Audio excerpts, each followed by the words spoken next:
Hello everyone, स्वागत है आप सभी का मेरे चैनल लव फॉर स्टोरीज़ में।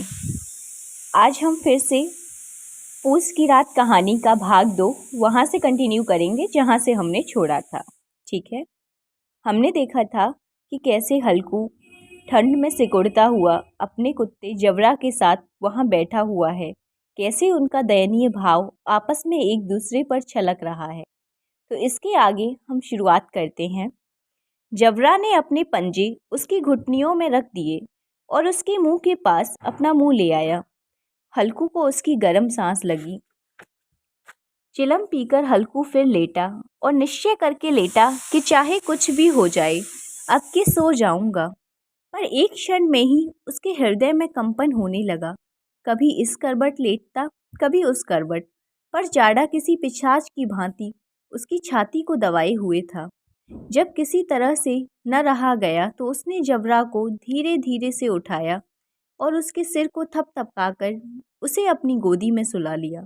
कुत्ते की देह से जाने कैसी दुर्गंध आ रही थी, पर वह उसे अपनी गोदी में लेटाए हुए ऐसे सुख का अनुभव कर रहा था जो इधर महीनों से उसे न मिला था।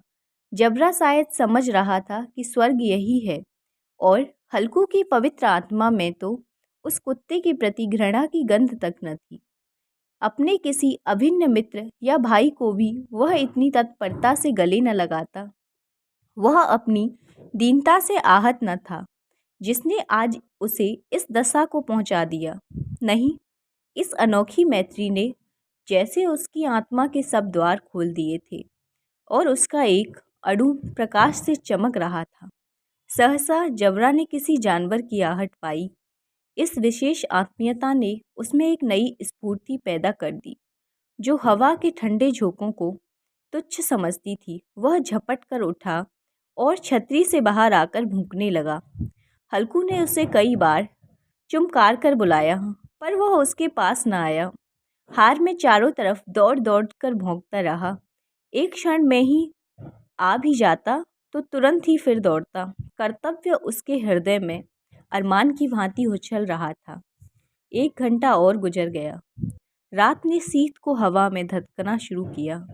हल्कू उठा और दोनों घुटनों को छाती से मिलाकर सिर को उसमें छुपा लिया। फिर भी ठंड कम न हुई। ऐसा जान पड़ता था सारा रक्त जम गया है, धमनियों में रक्त की जगह हिम बह रही है।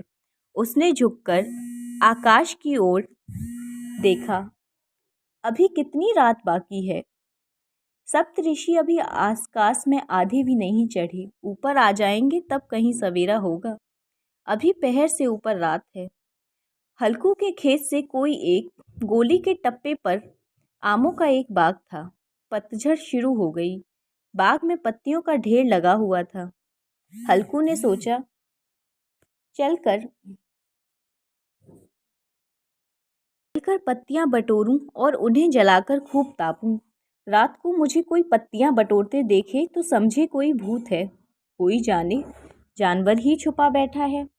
मगर अब तो बैठे नहीं रहा जाता। उसने पास के अरहर के खेत में जाकर कई पौधे उखाड़ लिए और उनका एक झाड़ू बनाकर हाथ में सुलगता हुआ उपला लिए बगीचे की तरफ चला। जबरा ने आते देखा तो पास आया और दुम हिलाने लगा। हल्कू ने कहा, अब तो नहीं रहा जाता जबरू, चलो बगीचे में पत्तियां बटोर कर तापें। टांटे हो जाएंगे तो फिर आकर सोएंगे, अभी तो बहुत रात है। जबरा ने कूकू करके सहमति प्रकट की और आगे बगीचे की ओर चला।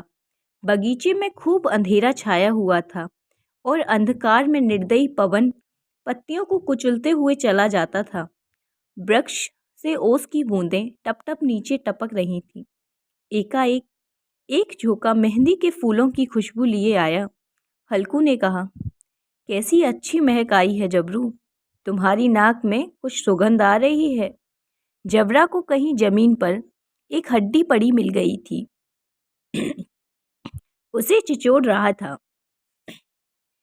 हल्कू ने आग जमीन पर रख दी और पत्तियां बटोरने लगा। जरा देर में पत्तियों का ढेर लग गया। हाथ ठिठुरे जाते थे, नंगे पांव गले जाते थे और वह पत्तियों का पहाड़ खड़ा कर रहा था। इसी अलाव में वह ठंड को जलाकर भस्म कर देगा। थोड़ी देर में अलाव जल उठा उसकी लौ ऊपर वाले वृक्ष की पत्तियों को छू छू कर भागने लगी। उस अहिस्तर प्रकाश में बगीचे के विशाल वृक्ष ऐसे मालूम होते थे मानो उस अथाह अंधकार को अपने सिर पर संभाले हुए हों। अंधकार के उस अनंत सागर से यह प्रकाश एक नौका के समान हिलता मचलता हुआ जान पड़ता था। हल्कू अलाव के सामने बैठा आग ताप रहा था। अगले क्षण में उसने दोहार उतरकर बगल में दबा ली, दोनों पांव फैला लिए, मानो ठंड को ललकार कर कह रहा हो, तेरे जी में जो आए सो कर। ठंड की असीम शक्ति पर विजय पाकर वह विजय गर्व को हृदय में छुपा न सकता था। उसने जबरा से कहा, क्यों जबरा, अब ठंड नहीं लग रही है? जबरा ने कू कू करके मानो कहा, अब क्या ठंड लगती ही रहेगी? पहले से यह उपाय न सूझा, नहीं तो इतनी ठंड क्यों खाते? जबरा ने पूछ हिलाई। अच्छा, आओ इस सलाफ को कूद कर पार करें, देखें कौन निकल जाता है। अगर जल जाए बच्चा तो मैं दवा करूँगा। जबरा ने उस अग्नि राशि की ओर कातर नेत्रों से देखा। मुन्नी से कल न कह देना, नहीं तो लड़ाई करेगी। यह कहता हुआ वो उछला और उस अलाव के ऊपर से साफ निकल गया। पैरों में जरा लपट लगी, पर कोई बात न थी। जबरा आग के गिर्द घूमकर उसके पास आ खड़ा हुआ। हल्कू ने कहा, चलो चलो, यह सही नहीं, ऊपर से कूद कर आओ। वह फिर कूदा और अलाव के इस पार आ गया। पत्तियां जल चुकी थीं, बगीचे में फिर अंधेरा छाया था। राख के नीचे कुछ कुछ आग बाकी थी, जो हवा का झोंका आ जाने पर जरा जाग उठती थी, पर एक क्षण में फिर आंखें बंद कर लेती थी। हल्कू ने फिर चादर ओढ़ ली और गरम राख के पास बैठा हुआ एक गीत गुनगुनाने लगा। उसके बदन में गर्मी आ गई थी, पर ज्यों ज्यों शीत बढ़ती जाती थी उसे आलस्य दबाए लेता था। जबरा जोर से भौंक भौंक कर खेत की ओर भागा। हल्कू को ऐसा मालूम हुआ कि जानवरों का एक झुंड उसके खेत में आ गया है। शायद नील गायों का झुंड था। उनके कूदने दौड़ने की आवाज़ें साफ कानों में आ रही थीं। फिर ऐसा मालूम हुआ कि खेत में चल रही हैं। उनके चबाने की आवाज़ चर चर सुनाई देने लगी। उसने कहा, नहीं, जबरा के होते हुए कोई जानवर खेत में आ नहीं सकता। नौच ही डाले, मुझे भ्रम हो रहा है। कहाँ? अब तक तो कुछ नहीं सुनाई देता। मुझे तो कैसा धोखा हुआ। उसने जोर से आवाज़ लगाई, जबरा जबरा। जबरा भौंकता रहा, उसके पास न आया।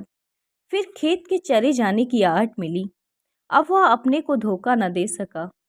उसे अपनी जगह से हिलना जहर लग रहा था। इस जाड़े पाले में खेत में जाना, जानवरों के पीछे दौड़ना असह्य जान पड़ा। वह अपनी जगह से न हिला। उसने जोर से आवाज़ लगाई, लियो लियो लियो। जबरा फिर भौंक उठा। जानवर खेत चर रहे थे। फसल तैयार है, कैसी अच्छी खेती थी, पर ये दुष्ट इसका सर्वनाश किए डालते हैं। हल्कू पक्का इरादा करके उठा और 2-3 कदम चला, पर एकाएक हवा का ऐसा ठंडा चुभने वाला बिच्छू के डंक का सा झोंका लगा कि वह फिर बुझते हुए अलाव के पास आ बैठा और राख को कुरेदकर अपनी ठंडी देह को गरमाने लगा। जबरा अपना गला फाड़े डालता था। नील गायें खेत का सफाया किए डालती थीं और हल्कू गरम राख के पास शांत बैठा हुआ था। अकर्मण्यता ने रस्सियों की भांति उसे चारों तरफ से जकड़ रखा था। उसी राख के पास गरम जमीन के पर वह चादर ओढ़कर सो गया। सवेरे जब उसकी नींद खुली तो चारों तरफ धूप फैली हुई थी और मुन्नी कह रही थी, क्या आज सोते ही रहोगे? तुम यहाँ आकर रम गए और उधर सारा खेत चौपट हो गया। हल्कू ने उठकर कहा, क्या तू खेत होकर आ रही है? मुन्नी बोली, हाँ, सारे खेत का सत्यानाश हो गया। भला ऐसा भी कोई सोता है? तुम्हारे यहाँ मड़ैया डालने से क्या हुआ? हल्कू ने बहाना किया, मैं मरते मरते बचा और तुम्हें अपने खेत की पड़ी है। पेट में ऐसा दर्द हुआ कि मैं ही जानता हूँ। दोनों फिर खेत के डांड पर आए। देखा, सारा खेत रौंदा पड़ा हुआ है और जबरा मड़ैया के नीचे चित लेटा है, मानो प्राण ही ना हो। दोनों खेत की दशा देख रहे थे।